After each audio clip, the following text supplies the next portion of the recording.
All right, let's talk about something we all do. Go to the supermarket. It seems pretty simple, right? But honestly, it's one of the best places to use real, everyday English. So today, we're going to get you totally ready for your next shopping trip. But before we even step foot inside, I've got a question for you. What do you think is the single most important thing for a successful supermarket trip? Got something in mind? Well, hold that thought, because we're about to find out if you're right. You know, our trip really starts before we even leave the house. A little bit of prep work is the absolute key to making sure your shopping trip is easy and, not stressful at all.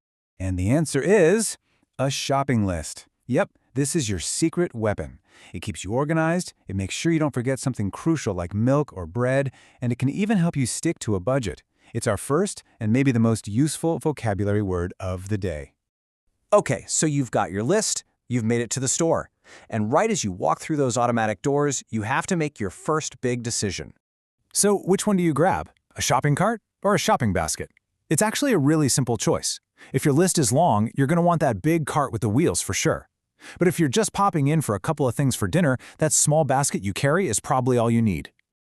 We've got our cart, we've got our list. Time to head inside and start navigating the store. This is where the real fun begins. Let's start over in that beautiful, colorful fruit section. Say you want to buy some apples. You'll probably see red ones and green ones right next to each other. Now, this is a perfect example of some really useful vocabulary. Usually, the red apples are sweet, while the green ones can be a little bit sour. It's a tiny difference in words, but a huge difference in taste. Now, let's talk about how things are packaged, because this is a great way to sound more natural. You probably wouldn't ask for one banana, right? You'd grab a bunch of bananas. Same thing goes for a bag of carrots, a carton of milk, or a fresh loaf of bread. Using these words is a game changer. And here's a special one you'll hear all the time. A dozen. A dozen just means a group of 12. You'll hear it most often with eggs. So if you need 12 eggs, you ask for a dozen. And what if you only need 6? Easy. You could just ask for a half dozen. So useful. Okay, let's be real for a second.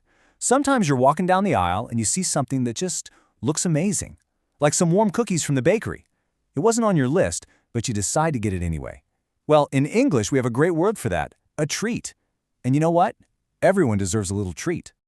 All right, we're checking things off the list, we're making good time, but oh no, you can't seem to find the pasta anywhere. What do you do? Well, this is the perfect chance to practice a little bit of English. Don't be afraid to ask for help. Just find someone who works at the store and politely say this very simple question. Starting with "excuse me" is always the perfect way to get someone's attention. "Excuse me, where can I find the pasta?" See? Easy. And you'll most likely get a simple, helpful answer, just like this. It's in aisle 4. Awesome. But what exactly is an aisle?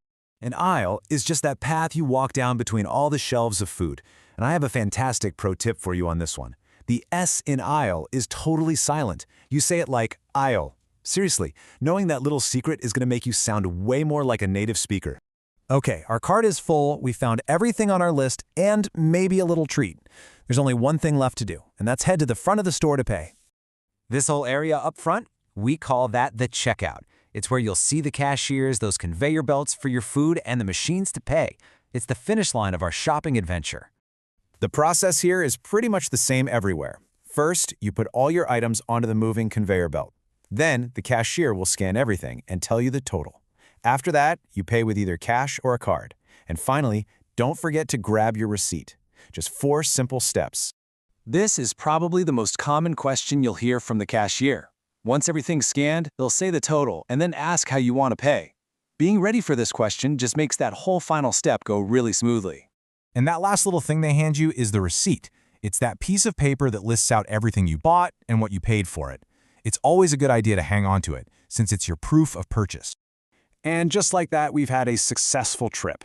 We did cover a lot, so let's just do a quick recap of the 6 most important words to remember: shopping list, shopping cart or basket, aisle, dozen, checkout, and receipt. Honestly, if you've got those down, you are ready to shop with confidence.